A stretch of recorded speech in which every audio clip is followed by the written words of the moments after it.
NC Pork, raising the bacon, raising the bar.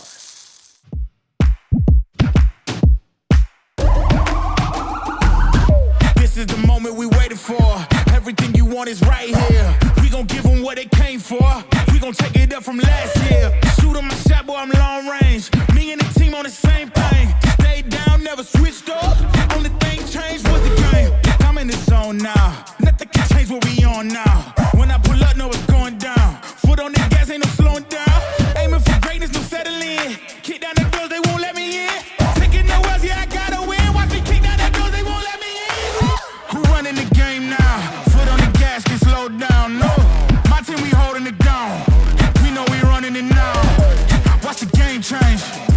Watch the game change. Watch the game change. Gentlemen, it is our favorite time of the year. It is March Madness. It is bacon and basketball time here in the Bold North State. Our annual bracket contest going on right now. You can register for free at ESPN.com. Just be sure when you join either the men's or the women's bracket challenges or both that you're joining the North Carolina Sports Network group, because we're going to give away free North Carolina bacon for a year to the winners of our men's and women's basketball challenge. And then also, we're going to have a big trophy and bacon for a year to the person who has the best combined men's and women's score. That's at ESPN.com. It's the men's and women's basketball tournament bracket challenges, and it's brought to us here in the Bold North State by NC Pork, raising the bacon, raising the bar, and the ACC gets in with 4 teams. We're celebrating this like it's an actual big deal, but wow, how the times have changed. Even Dick Vitale during the ACC Tournament Championship game telecast on ESPN was lamenting how the ACC had fallen off the pace. And the committee, chaired this year by University of North Carolina Chapel Hill Director of Athletics Bubba Cunningham, delivers North Carolina to the field as an 11 seed in Dayton. They will play at 9 o'clock on Tuesday night against the Aztecs of San Diego State. Gentlemen, were you surprised that in the end, Joe Lunardi was wrong and the committee had their own say-so? The Tar Heels are back in March Madness. You know, when you look at this, and we're a little bit jaded because we've been following, obviously, the Tar Heels and the ACC all along. So we've had these intricate breakdowns of where they were, where they needed to be. We've seen what they've done in the last month, have a little bit more insight into just the nuances of what makes Carolina happen this year. I think from an eye test perspective, had we had a chance to really eye test and evaluate North Carolina and how they were playing versus some other teams, I don't know about you guys, but I'm not sure that I would put Carolina in the tournament just based on that. The way that they play, the type of team that they are. I didn't get a chance to really watch West Virginia play, or Texas, or San Diego State, or even Indiana, maybe just a little bit here and there as the season goes along. But I think that's the one thing that the committee, and remember, guys, I said this about 2 weeks ago. There was an interview with Stu Jackson, Andy Katz had, and he literally, to me, just said Carolina was in the tournament. I don't know if anybody read between the lines on that, but it might have come up, and he said who you played. I can't believe no one else in the national media picked up on that. He basically said what was going to be their driving metric. And keep in mind, this was in the middle of their ongoing meetings. And he said that. And I think he was talking about Carolina, because those quad one games were sitting there since December. These aren't ones that started accumulating like they do in the SEC as you start going through the gamut of the SEC, which seemingly had everybody in quad one jacking up their quad one statistics for all of the 14 teams that are in, so to speak. Yes, they won preseason games to help that. There's a method to that madness that might be a little bit of trickeration in how you can kind of game that system. But he said Carolina was basically in. I never really felt Carolina was out, because I never felt that there was another team that was playing so well or running through the end of their conference or getting to a conference tournament final that was of the ilk of that was better than Carolina. And let's face it now, even though the losses were to Duke, Carolina did win, and there used to be an emphasis on your last 10 games. You wanted the best product on the floor at the end of the season, but this body of work seemingly became more important than the last 10 games. And this wins above bubble metric that has now become, the vernacular coming out of the committee. I think the committee was a little bit scattered in what happened. And look, guys, all this thing about Bubba Cunningham not being in the room when you discuss Carolina. So for the other 70 teams that they talked about, he was always in the room. How he addressed those other 70 teams, you can kind of draw between the lines on how he would address his own team as it related to all of these metrics. I respected the answer that the vice chair was giving in place of Bubba not being able to talk about Carolina, but there's just too many dots to connect that made you think like it was a lot easier for them to push it over the top than it was for, say, Boise or West Virginia or Indiana, just because of that representation. The whole thing about bringing big brands to the tournament. Look, you can conspiracy theory the whole thing you want. At the end of the day, the true answer to this question will come tomorrow. And it'll come in the form of them playing and how they actually play. It's either going to be a huge bust, and San Diego State's going to do everything they can defensively to make Carolina look pedestrian, or Carolina's going to just go in and win the game easily, because I don't think they'll win a close game. I think they'll either lose it badly or win it. And now all of a sudden it's like, okay, the committee looks good. It's the age-old thing that we always have. It's not a reason to expand the tournament. It's just someone always has to be in the Seth Greenberg spot. It happened to be Carolina this year. Yeah, let's face it, guys. The Tar Heels are lucky to get in. And one reason I say that is if there was the usual number of bid stealers in other conference tournaments, where maybe we know one team is going to get in from that league, but if that one team does not win the automatic bid and somebody jumps up and steals that one, but that other team gets in anyway, we call them bid stealers, right? And some years there's 5 or 6 bid stealers around the country. If UAB had beaten Memphis on Sunday afternoon in the American Athletic Conference title game, the Tar Heels would have missed the tournament. That's how close it was. By that point, the committee had already pegged its pecking order, and the Tar Heels were the last team in. If UAB had beaten Memphis, UAB gets an auto bid, Memphis still gets in as an at-large, and the Tar Heels are out. That's how close it was. And there could have been other conference tournament results that would have bought more bids, and other teams near the bubble would have fallen below the line. So that's one thing to remember. Not every year bubble is the same. That's what's dangerous about comparing a resume from 2025 to a resume from 2019 or some other year, because some years there's 7 bid stealers and some years there's only 1 or 2. Also, I appreciate what Coach Keating said about the Bubba Cunningham factor. It is true. I'm generally speaking, in sports and beyond sports, I believe that 90+% of conspiracy theories are for people who are not very smart and lack the critical thinking skills to come up with another explanation.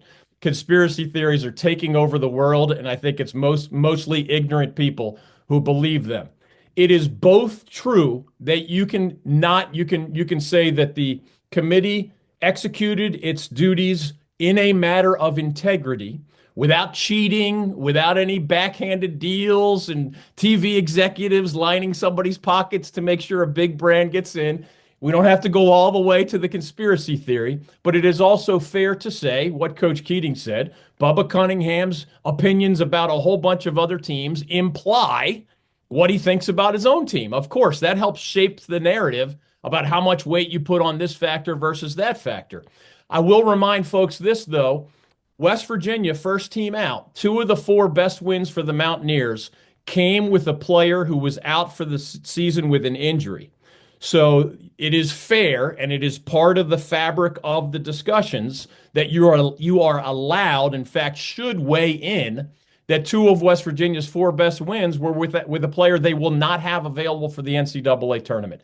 So instead of looking at West Virginia's entire body of work, you got to look at it through that lens. So to me, it was fair to bump West Virginia out for that specific reason. He was there for 2 of their best wins, and he's not going to be there for the NCAA tournament. That matters, right?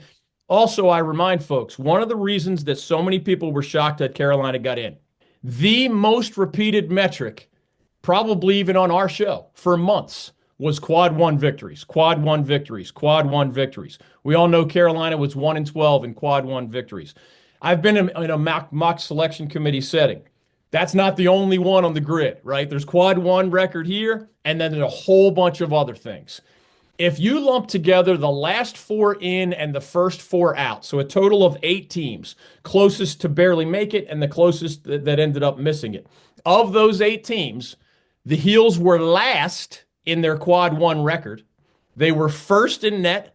They were first in wins above bubble. They were first in Ken Palm, and they were first, again, among those 8 teams in non-conference strength of schedule. So talking heads can shape a narrative to a degree that is misleading because those committee members were only looking at quad 1 record as one of the biggest factors.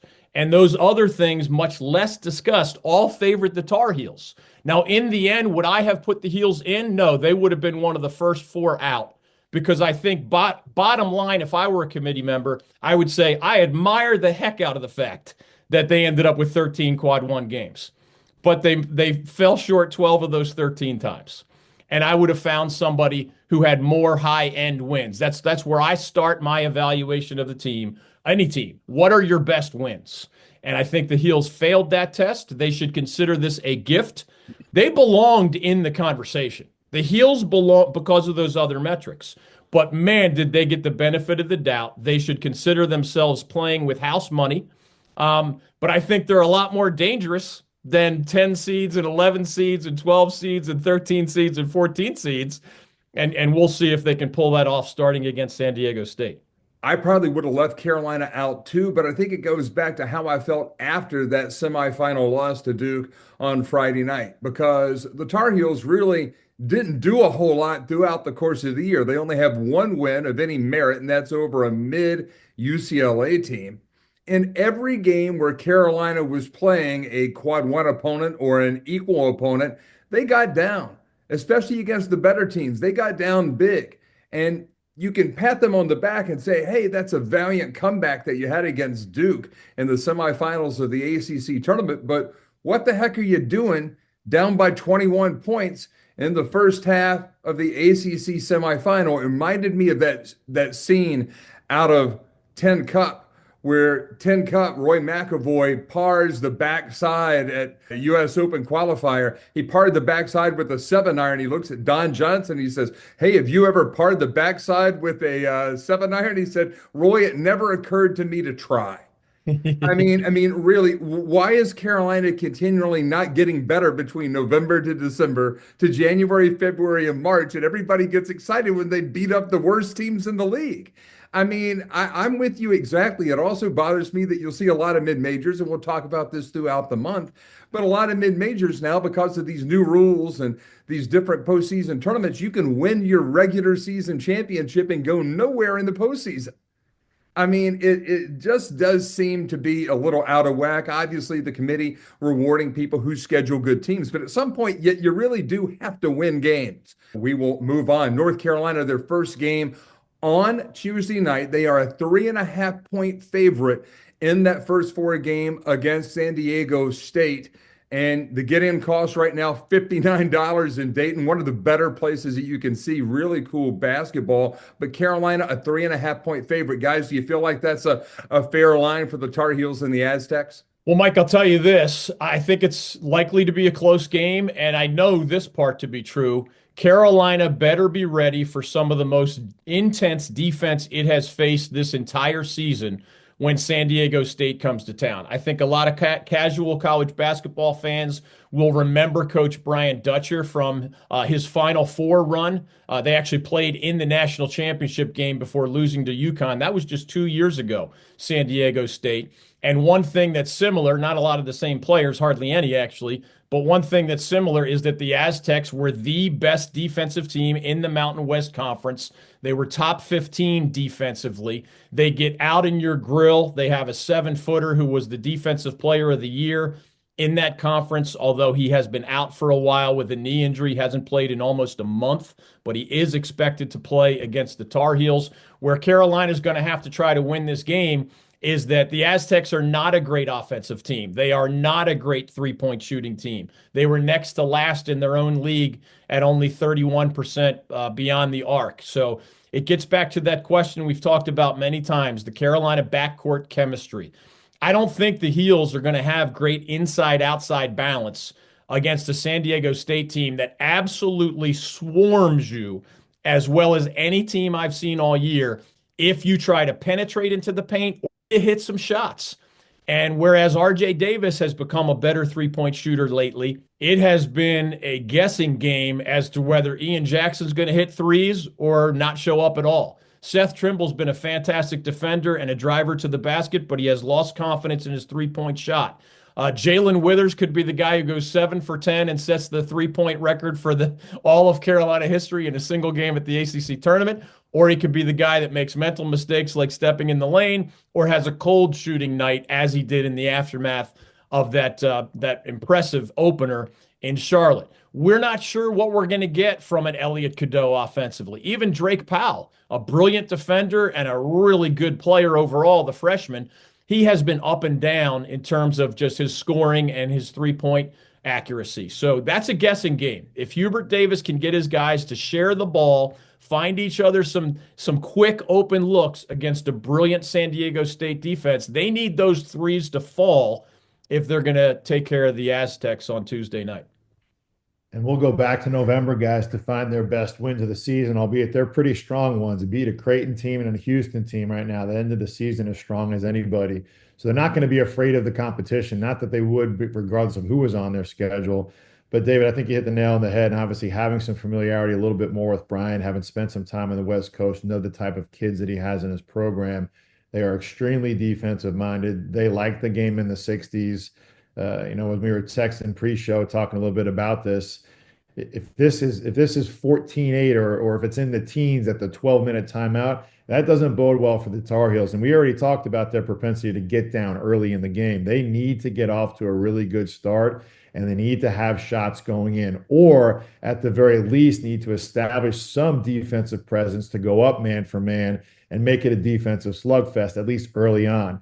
I don't think that can last the entire game. That definitely favors San Diego State.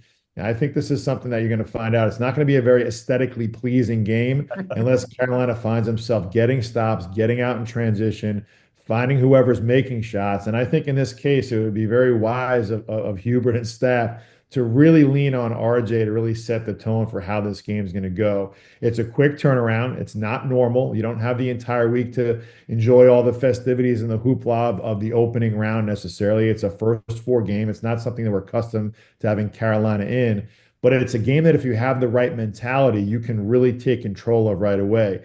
The problem is I think it suits San Diego State better to have that mentality than it does Carolina for the obvious reasons.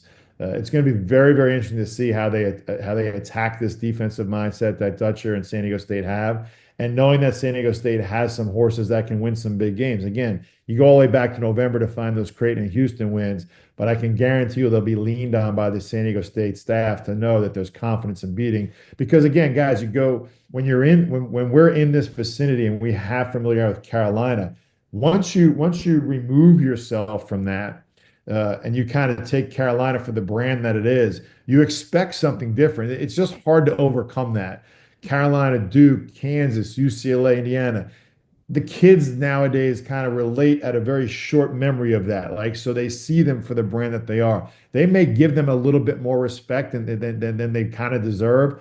I don't think that's the case with this team, unfortunately, for Carolina. But it'll be very interesting to see the other part of this too, how the game is officiated.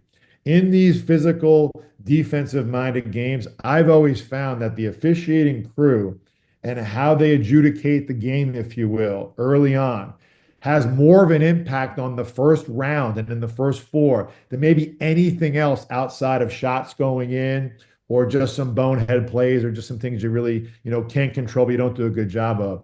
I think that's a key factor in this. And if you're kind of looking at how this game's going to go, I think those are some things to look at early on to see how it plays out. On Thursday, the ACC will be in action very early on in the 12:15 game on CBS. Number 8 seed Louisville against number 9 seed Creighton. So it's a battle of the birds, Coach Keating. Two really good coaches in McDermott and Kelsey. What do you expect from this one? Is this one of those classic 8-9 battles that everybody looks forward to busting up their brackets? Yeah, the 8-9 games are always tricky because you probably get an underseeded team. You don't really get overseeded teams at 8-9. It's kind of strange how it works out that way. when you look at these two teams, top two, three teams in two of the most historically decorated and strongest conferences, ACC and Big East. And you talked about the coaching acumen too. This is a great chess match. I think this is going to be one of the better first round games. It's really interesting when you look at Louisville getting seeded the way they did. Carolina getting in, but Duke getting the number 2 overall. Clemson getting the respect of the Duke win to get the 5 seed. Louisville getting placed in this 8 seed, 9 game. I'm not sure that they shouldn't be a little bit higher than that. So when you're looking at it from our perspective, knowing how good Louisville is, this really comes down to a testament to, was the ACC as weak as it was, or was Louisville better regardless of how weak the rest of the conference is, given the tribulations and obviously the lack of teams in the tournament, Carolina being the last team in. I love this matchup. You know, you've got really good players. You've got pro players on Creighton's team. Obviously, Ryan Kalkbrenner in the middle is a very unique player. Can play inside, can play outside. Stephen Ashworth from Creighton, one of the better point guards. And Greg McDermott, probably getting a lot more recognition now that he's kind of come through and established himself at Creighton as one of the better coaches in the country, and maybe a coach that may find himself on the move too when some of these higher ups have an open position. Pat Kelsey's going to earn his stripes right here. You know, there's going to be a lot of pressure on him just to represent not just from the ACC but from Louisville. Obviously, turning that program around in a huge way in 1 year. This is going to be a great game. I think a very fun game to watch from a basketball standpoint. Yeah, Mike, I see a great coaching matchup. I see a phenomenal point guard matchup. And then I see a challenge for Louisville to deal with Ryan Kalkbrenner. For those who haven't seen him, he's 7'1". He's 270 pounds. He's going to be an All-American. He was first team All Big East. And I believe this is true. I think he's a 4-time Defensive Player of the Year, and the first in the Big East to do that since a guy named Patrick Ewing. That means he's blocking a lot of shots. He's also very good offensively, 19 points. He shoots about 66% from the field. He's just an incredibly well-rounded player. So Pat Kelsey, he does have a couple of 6'11 guys. James Scott starts. Noah Waterman plays a ton. So he has some size to try to deal with Kalkbrenner. But beyond that, the contrast is fun because Greg McDermott's been at Creighton for 15 years now. That's how long he's had to build that program. We saw the Blue Jays in the Sweet 16 in 2021. 2 years ago, they were in the Elite Eight. Last year, they were in the Sweet 16 again. So that's a been there, done that program that we're no longer surprised when we see them in the Sweet 16 or even beyond. And obviously, Pat Kelsey, ACC Coach of the Year, but he's just starting to build a tradition at Louisville. The point guard matchup I mentioned, we all know in ACC country about Chucky Hepburn, first team All-ACC, Defensive Player of the Year. Folks probably are less familiar with Stephen Ashworth. He is a 7 assist per game guy, 16 points per game, just like Ryan Kalkbrenner was first team Big East. Ashworth was second team All Big East. So that's a good league with good players. He's really one of the nation's top assist men going against a Chucky Hepburn that's just the heart and soul of the Cardinals, especially defensively. But after being more of a distributor and a defender at Wisconsin, Chucky has also blossomed as a scorer for the Cardinals. So this is one of the best round of 64 matchups out there. I can see why it's, such a small score line in the eyes of the wise guys at Vegas. If Terrence Edwards of Louisville plays as well for the Cardinals as he did at the ACC tournament, I like Louisville to advance in this game, but it's an even matchup, 2 good coaches, a bunch of great players, and one of those must-see TV games, which is why I'm sure CBS decided to make it that early game on Thursday. It should be a lot of fun to watch that. Always fun whenever the Wildcat faithful can entertain their brothers from Louisville. Always a lot of fun. Also a game that should be a lot of fun up in Providence, though it might be a little bit cold, is Clemson as the 5 seed against number 12 seed McNeese. Now, McNeese is coached by Will Wade, whose name is bandying about around coaching searches all around college basketball. Clemson, coming into this, they just did not look very on brand through what they played to during the regular season. Brad Brownell's Tigers in Charlotte just not hitting on all cylinders, and they also lost a big reserve in Dylan Hunter with a broken hand. So, guys, what do you think about the Tigers in this one? They are a 7.5-point favorite over McNeese, But I got to tell you, I think this one, like the guys were saying on CBS on the Bracket Reveal show, this could be one of those upset specials, even though we do love the Tigers. Well, if you want to look at storylines, Mike, you can't beat this. I mean, again, I'm not a conspiracy theorist, but if I were a TV executive, I would love to see Brad Brownell of Clemson, who, remember, is from Indiana and has described the Indiana job as his dream job, and the Hoosiers job is open. And oh, by the way, Will Wade, head coach at McNeese, has not only been on the hit list of NC State and a bunch of others, he's a Clemson graduate. He is a guy who got his coaching career started as a graduate assistant for the Tigers after graduating from Clemson University. And of course, he is a big name in part because of what he has done. 2 seasons at McNeese, 2 NCAA tournament bids, 2 Southland Conference Coach of the Year honors. That's a school, by the way, that had not been to the big dance in more than 20 years. And now Will Wade shows up and takes them there 2 years in a row. I do think Clemson is the better team, but man, I was surprised when I dug out this nugget. McNeese played at Alabama during the regular season. They did lose, but it was a 72-64 game. McNeese played Mississippi State of the SEC, another tournament team, obviously. They did lose, but it was 66-63. So on the one hand, you can say, hey, McNeese beat up on the Southland Conference, which is one of the lesser leagues in the country, right? They went 19-1 in conference play during the regular season, and then they won the tournament, of course. So they kind of padded their resume, if you will, against lesser competition. It is fair to say that the McNeese was only 6-5. That's a pretty mediocre record against everybody outside their league. However, if you can play Alabama to single digits and you can play Mississippi State to a single digit defeat, that means you're pretty darn good. And Mike, you brought up a great point from the Clemson side of the equation. Here's the bottom line to me. The 4 foundational pieces are as good as it gets, almost outside, I would say outside the number 1 seeds. Clemson's 4 seniors, Chase Hunter, first team All-ACC, Jaden Zachary, all defense, Ian Shefflin, also All-ACC, Victor Locken, honorable mention All-ACC. All 4 are seniors. Chase Hunter, a 6th-year senior. That is as strong an all-senior 4 corners foundation as you can have outside the top seeds. But they need more help than they got at the ACC tournament. And that's where your point about Dylan Hunter matters a lot.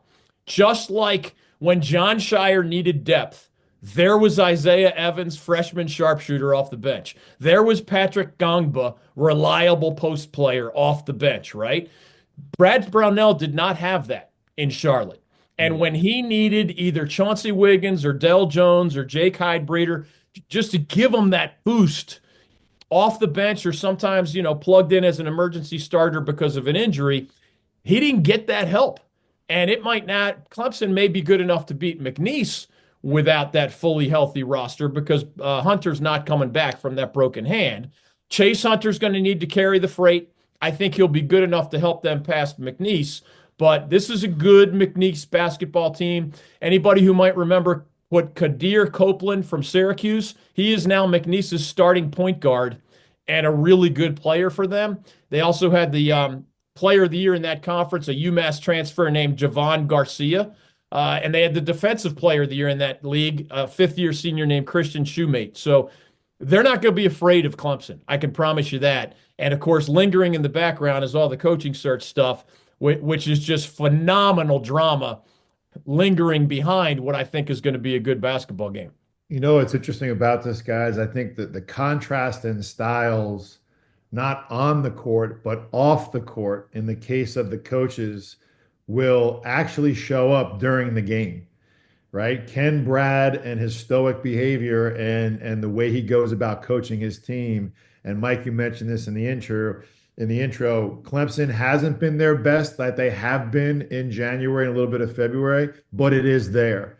Can that steadiness right the ship for them? Because they're going to face a coach who lets it all out, and the team lets it all out. There's virality in everything that we do nowadays. You can't hide anything. And if you bring the cameras into the locker room, and even if you bring the cameras out when you come out of the locker room, it kind of tells a little bit of a story about how you're coaching the team. And in the case of Will Wade, that story is out there. They have swagger, they have bravado, they play strong, they play physical, they play fast, they try to force turnovers. They have 7 guys averaging between 7 and 13 points. They're here for a reason. And as David talked about, they went out and challenged themselves a little bit with Mississippi State and Alabama. But regardless of those results, all those kind of go out the window and how Will kind of treats this. Now, keep in mind, too, every kid on McNeese's team knows that Will not be coaching there next year. So there's not like this, ooh, is he going to be here? Like, well, it's all out there. And I can guarantee you with almost 100% certainty that he's using that as an advantage point for, hey, guys, this is going to be our last time together. Well, and he'll actually say this. I don't know if any of you are coming with me to wherever I'm going, but that doesn't matter because we're here now. I can almost see that it's already scripted. I'm not saying that I'm advising Will Wade on what to do, but you can feel that's going to happen. The first 4 to 6 minutes of this game will tell the entire story. Now, if we're sharp about it, absolutely take the 7.5 and get it now before it goes down, because there will be a ton of action on McNeese taking 7.5. Maybe to the point where they'll look back on those Mississippi State and Alabama games and say, well, they were close, and now you have the value prop and the boast of the tournament. But I'm telling you right now, I as someone who's been on that side and kind of know how those effects kind of go out the window. Now, the flip side of it is Brad could almost say the same thing, although that's not really his demeanor and his MO, because he has those 4 seniors that presumably may be moving on. If any of them have a chance to come back, who knows? Obviously, in the case of Chase Hunter, it won't happen. But those 2 things will have just as much an effect on how this game gets played out than maybe any other game in the tournament, because Will Wade's going to have a choice of where he wants to go based on what's open, and the fact that this game may actually affect where he ends up, because Brad may end up going to a place that may end up in a place for Will to go to. Like, everyone's going to chalk up Will to go to NC State because that's the soup du jour. But not a lot of people knew before and know now that Will went to Clemson. Now, all of a sudden, it's going to be talked about ad nauseum during the game. He went to Clemson. Brad may be going to Indiana because the Indiana job is not filled. But, guys, I will know more, and the untrained eye may be able to, and I can't wait to watch this game to see how the McNeese players come out. And how loose and freewheeling they are is exactly the identity of the coach. To see how stable the Clemson players are is exactly the identity of Brad Brownell. They say that styles make fights. These styles couldn't be any more contrasting to me. This is going to be one of maybe the second best game of the first weekend outside of that Louisville-Creighton game. They just so happen to be ACC games that we're going to be familiar with. I'm going to be fascinated to watch it. And if I were betting, I would be hammering McNeese plus 7.5. If Clemson wins, going to be close. It could be something that they find themselves on the wrong end of. High potential. Let's not forget, 5-12 is a bad place to be historically for upsets, and that's exactly where we find ourselves in this first game. Real quick on this one, Mike. 2 Clemson advantages are height, 7-footer Locken, 6'10", Ian Shefflin. In the Southland Conference, you just don't run into many dudes like that. Certainly not many duos like that. Another key, McNeese is really, really, really good at creating turnovers. Because Clemson essentially has 2 handlers on the court in Jaden Zachary and Chase Hunter, it is going to be hard for McNeese to duplicate its favorite thing to do. Against Southland opponents, you can probably create a bunch of turnovers, get a bunch of easy buckets, and there's your margin of victory. I don't think that's going to be their path against Clemson. And then when it comes to the coaching stuff, and I don't know if we're getting into the details later in today's show, but keep in mind, if you're an NC State fan hoping for Will Wade or somebody else, Will Wade, there's a chance Rick Barnes retires at Tennessee, okay? There's a chance, even though Texas got to the NCAA tournament, that there's a coaching change there. There's a chance Brad Brownell takes the Indiana job. So whereas a lot of fans think in terms of 2-dimensional chess, okay, do we want Will Wade and would he come here, right? 2 dimensions.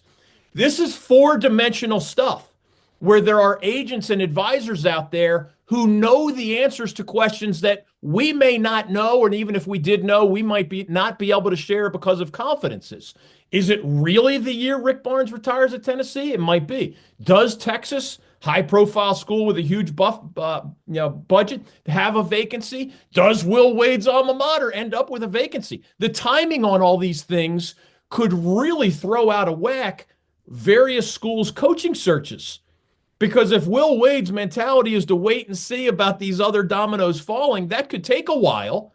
And if you were the number one target at an NC State or somewhere else, well, NC State's either got to decide we're not waiting for you, or we're willing to wait. But what if Will Wade likes the Clemson job or the Tennessee job better, and those two schools go on a little run? Are you going to put your coaching search back a week, 2 weeks, as the transfer portal opens on March 24th? Like, we're in four-dimensional chess right here, guys, and that makes it fascinating even beyond, obviously, the ball games that Coach outlined as two of the best in the round of 64.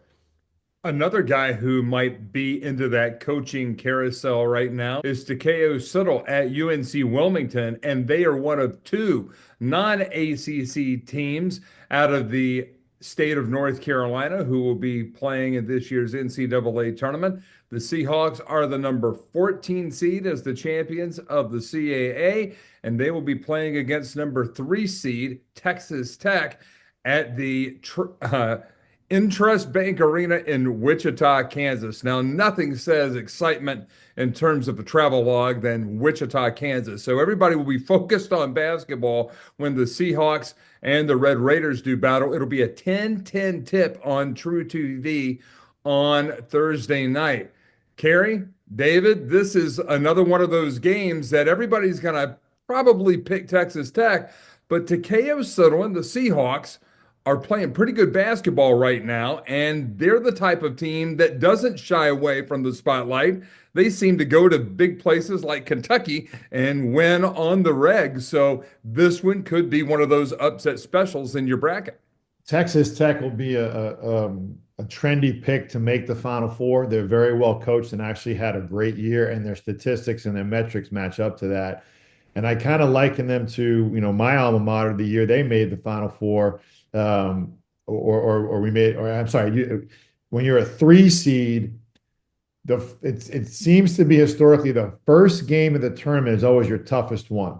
If you're that type of team that has that chance, it's not that you almost play better against better teams, but you almost have to overcome the we have nothing to lose mentality that Takeo is going to take with UNC Wilmington. Now, regionally, it doesn't really work out to have that type of in-house support. You will get the underdog support from the fans regardless, as always happens in the first round. But I think granted, Texas Tech's done a great job and really established that team as a team you really don't want to see right now. I think they, defensively, obviously are going to be better than they are offensively, but this year their offense was actually better than their defense.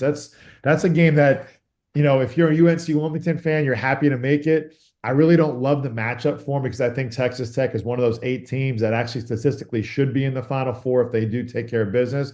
But I expect a close game from Takeo and the Seahawks, given the fact that they have the nothing to lose mentality going in. I hated this matchup for UNCW. As someone who has been a professor at UNCW and has gotten to know Coach Sittle a little bit, I knew they were likely to end up on the 14 line seed-wise. So I was looking at the probable 3 seeds and thinking I would rather the Seahawks play Iowa State. I would rather the Seahawks play Wisconsin of the Big Ten. I would even rather the Seahawks play the Kentucky Wildcats, another 3 seed. Remember, the Seahawks famously went to Lexington and beat the Wildcats on their home court just last year. This is the worst of the 3 seeds that the Seahawks could have ended up with, in part because the Red Raiders have, I'd say, 2 probable NBA draft picks. The Conference Player of the Year in the Big 12, which is a really good league, was a sophomore forward named J.T. Toppin. He might not be a first-round pick if he comes out this year, but he's going to be a pick. 6'9", 225 pounds, 18 points a game, 9 rebounds a game. He's going to be an All-American. That is a brutally tough matchup for Takeo Sittle and the Seahawks. They do have a couple of big guys at UNCW. Harlan Obioha is a 7-footer. Kamari McGriff is a 6'9" guy. So it's not like they're going to be automatically overwhelmed. but that's a heck of a talent you have to deal with. Meanwhile, they have a 6'6" wing named Darion Williams at Texas Tech, who's their number 2 scorer, 14 points a game, 37% from three-point land. He's probably going to be a second-round draft pick if he comes out this year as a junior. The fun part of this matchup, and it's entertaining for different reasons than some of the others that we outlined earlier, the best offensive team in the country this year. I agree with what Coach Keating said. I often think of Texas Tech as defense first. This year, the Red Raiders are the best offensive team in the Big 12, and we saw the Seahawks absolutely the best offensive team in the Coastal Athletic Association. They're actually both comfortable speeding it up at times, but playing at a slower tempo at times. So it's not a one-dimensional high efficiency offense in either case. So that part of it should be fun, but I do understand why UNCW is a double-digit underdog. Texas Tech was second in the Big 12 only to the Houston Cougars, who in my opinion are up there next to Duke as the most likely team to win the national championship this year. Houston is loaded and well coached under Kelvin Sampson. Texas Tech finishing number 2 in that league is a heck of an accomplishment. Texas Tech also has, in addition to, I mentioned top and inside, they also have a bunch of really good three-point shooters. Texas Tech shoots 38% as a team from beyond the arc. That's a really good number. And here's a blast from the past for you, Mike Waddell. Kerwin Walton, former Tar Heel, Wow, is in his 3rd year with the Red Raiders. He, as he was with Carolina, I mean, he's been a good three-point shooter dating back to his high school days. He's shooting 40% for the Red Raiders from beyond the arc, but he's not the only one. UNCW's only game against the Big 12 opponent this season was that trip to Kansas. They lost 84-66. For those who haven't seen the Seahawks, just let me give some quick love. Their best players, their point guard, Donovan Newby. Second team All-CAA tournament MVP. They also have a great three-point shooter in Nolan Hodge, another good wing player in Bo Montgomery, and then the 2 big guys that I mentioned earlier. Last thing, for anyone wondering, and I'm not sure these numbers apply anymore because the world has changed so much, but anyone wondering historically how often a 14 seed beats a 3 seed, with, of course, the Seahawks being the 14 this year against the 3-seeded Red Raiders, it's about a 15% winning percentage for the 14 seed. I get why it's that low. And man, I wish we had a chance to see the Seahawks against any other 3 seed. This one is going to be an even tougher mountain to climb. The 12:40 game on Thursday in Providence has another team from the bold North State, the High Point Panthers, as the number 13 seed against the Big Ten's Purdue Boilermakers as the 4 seed. That a 12:40 game on True TV. Kerry Keating, Purdue comes out of the Big Ten. They're a pretty good ball club. Do you think High Point has what it takes to maybe pull an upset in this 4-13 matchup? Well, offensively, the statistics will say that they do. And anytime you pull a team on a draw that's won 14 games in a row, you got to be a little bit weary if you're Matt Painter and the Boilermakers. And it's not like they finished up their season on a strong note. They did play at the top of a very difficult conference in the Big Ten and obviously have some very dynamic players. In the case of Braden Smith, the best point guard in the entire country. They're going to have that offense on full display. You know, Purdue has traditionally been a physical team, a physical defensive team. I'll say this about Purdue. They like to double team in areas to put you at a disadvantage. They're not great defensively. That is one thing that I do know about Purdue is, you know, when you break their team down, if there is a flaw about Purdue that hasn't traditionally been the case about what you know about Boilermaker teams is that defensively, they're not as strong as they've been. They don't have a real rim protector. They have youth up front. They consistently get into foul trouble. You know, they struggle to defend on the perimeter. They find themselves having to create different defensive mindsets in different games. And in the case of High Point, it'll be literally, can their offense establish that it's better than Purdue's defense? There'll be a little bit of, as David likes to say, a chess match happening here. How does High Point establish their offense? What adjustments do they force Purdue in? Because that is one thing that Matt is tremendous at and very underrated coach about.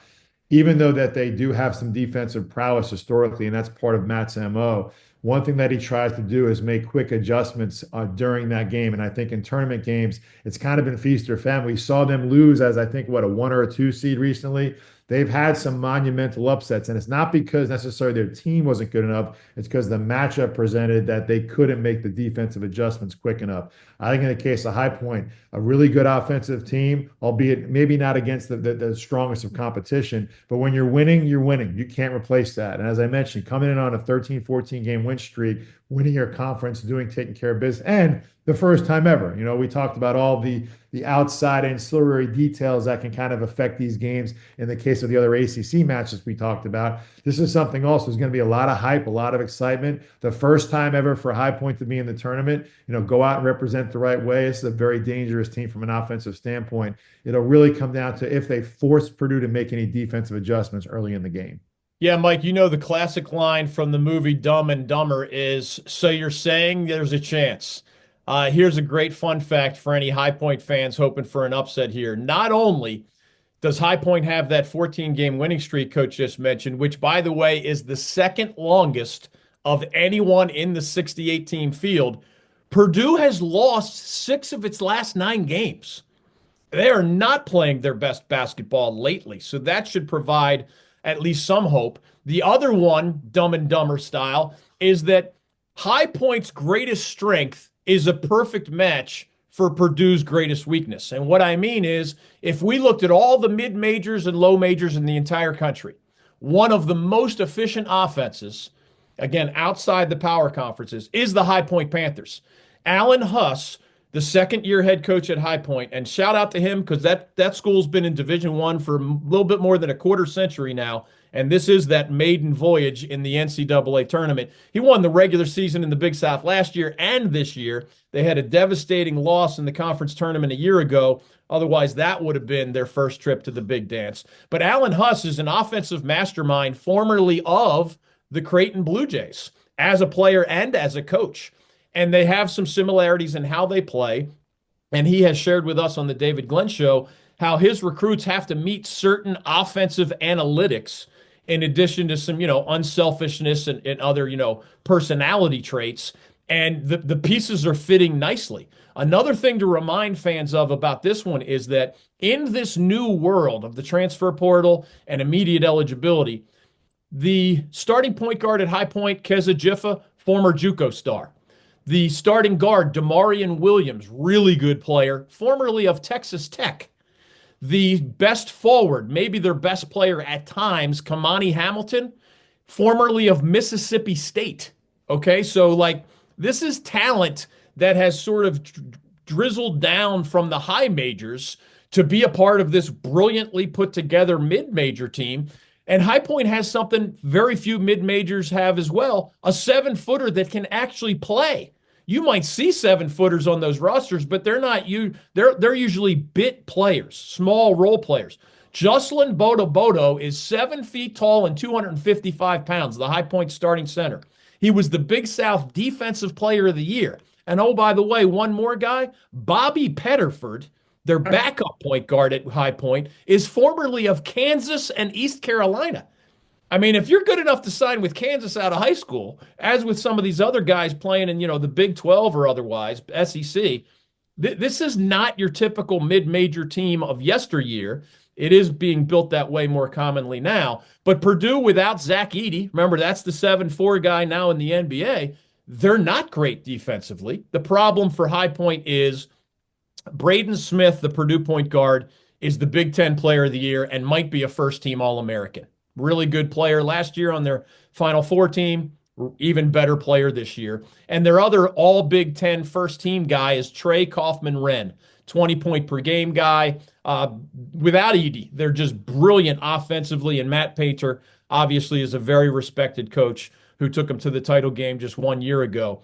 Last fact on this, the best teams that High Point beat this year were North Texas and UAB, neither of which was good enough to make the NCAA tournament. So this is a massive jump in weight class that the Panthers are attempting as they take on Purdue. But those are some of the fun facts. Purdue's been sliding, High Point's been thriving, and Purdue's defense is going to have to try to contain the best offensive team in the Big South and one of the best offensive teams in the entire mid-major ranks. So, guys, we've talked about Carolina, Louisville, Clemson. High Point, UNC Wilmington, the only team we haven't talked about, the Duke Blue Devils. They, of course, will get the winner of the Mount St. Mary's American game at 2:40 in Raleigh on Friday afternoon. Cooper Flagg gets a little bit of extra time to get that ankle ready to go. We don't know about the status of Malik Brown. He is probably less likely to return anytime soon. Guys, not much of a first round challenge expected right here for the Duke Blue Devils. How much do you play, Kerry Keating, a Cooper Flagg, knowing that you don't need him to win these early games? He might be available, but does that mean necessarily that he's going to be out there playing 20, 25 minutes a game? Yeah, I don't think you'll see that in game one. The whole thing will be determined on exactly where his health is at. If he's 100% fully cleared, you let him play. You can't play to avoid injuries. You never do that. That's how actually injuries happen. In the case of Duke, they certainly can survive without Cooper in the first round. The second round, obviously, in that 8-9 matchup, whoever comes out of Mississippi State Baylor, a little bit more dicey. You want to have all hands on deck. I think when you look at this in the totality of what could happen and how long he may be out, and we'll know that after the first round comes up, and certainly the question will be asked all the time of John Shire and his training staff. When you look at Duke's bracket, and you start to get teams that you kind of have a feel for in the tournament that could be, upsets of the number one seeds. I kind of like Duke's road if I'm Duke, even without Cooper Flagg. They showed that prowess, as we talked about, to have the depth on display in the form of Con Knipple and Tyrese Proctor, Isaiah Evans, and et al. Duke's got a pretty favorable draw, I think. And I think to the point where even if you didn't have Cooper Flagg, if he really wasn't ready to go full strength, if you only had him for, say, 5-10 minutes, or let's go and see how it feels and then let him determine that. Because there's other factors involved in this too. It's just something that you really don't have year to year. Like, he's thinking about a future that's going to garner him hundreds of millions of dollars. Like, that's on the table, the way that this thing is structured right now, where he's headed as the presumptive number one pick. Now, we're living in the present now, and he's still obviously a Duke Blue Devil, but I think that kind of factors in a little bit in terms of decision making. Will he sacrifice one for the other? Doesn't seem to me to be that type of player, be that type of kid. It seems to me like he'd want to be out there and play. He likes to play, right? He likes the competition aspect of it, wants to be a part of it. I don't think you'll see him in the first round, even if he's ready to play. I think because you need to give maybe a couple extra days to heal on this, and time is the only thing that really heals a sprained ankle. Obviously, to rest, relax, to get your flexion back, to get your strength back. There's really no need to have him out there playing at all. Even if it's just for 5 minutes, it far outweighs the benefit of the rest. I do think that you'll see him in the second round game, depending on whoever comes through and who they play, Mississippi State or Baylor. I think that's the time you'll see Cooper Flagg back out there, a tip for the starting lineup.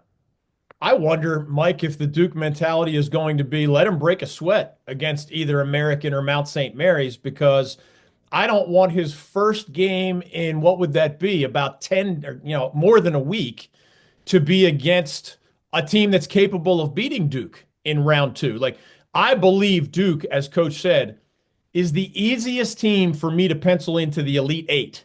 For example, if you're a number one seed Houston, there's a possibility you have to deal with Mark Few and Gonzaga in the round of 32. Now, I would still take Houston, but that's a dangerous round of 32 game if you're the Houston Cougars, who I think are one of the best teams in the country. If you're number one seed Florida, your possible round of 32 matchup is Danny Hurley and the UConn Huskies. That's not fun or easy to see, right? Even if you think Florida's the better team than UConn right now, that's a challenging second round matchup. Auburn would face either a Louisville or a Creighton. I believe the Blue Devils have the least complicated path to the Elite Eight. It could get, it almost always gets difficult at that point. But just a fun fact, after the Blue Devils inevitably beat either American or Mount St. Mary's on Friday in Raleigh, the second round opponent will include familiar faces. Remember that Jeremy Roach, veteran guard for the Blue Devils, is a starter for the Baylor Bears. And former Miami Hurricane star Norchad Omier is the best player on Baylor this year. So those are 2 out of the 5 starters that are former ACC guys at Baylor. Meanwhile, Mississippi State has 2 starters that are former ACC guys. Claudell Harris, Boston College, Michael Nwoko, their big guy formerly of the Miami Hurricanes as well. So there'll be some familiarity in the round of 32. I personally don't believe that either the Mississippi State defense or the Baylor defense is capable of slowing down the Duke offense when it's running on all cylinders, assumedly including a healthy Cooper Flagg. But if I were listening to Cooper, I'd get Jon Scheyer's point about I don't let a young man play just because he tells me he's okay, because he's such a competitive guy. He might be, exaggerating the truth or whatever. But if Cooper says he's okay and the medical team says he's okay, I'd rather he break a sweat and reconnect with his teammates and rebuild that timing against a 16 seed that you're going to beat prior to that matchup on Sunday in the round of 32 against Baylor or Mississippi State, who I don't think will beat Duke, but certainly are capable. Those 8 and 9 seeds are infinitely more dangerous than what these high seeds face in the first round, and that might play into Jon Scheyer's thinking leading up to that opener. NC Pork, good for the plate, great for the state.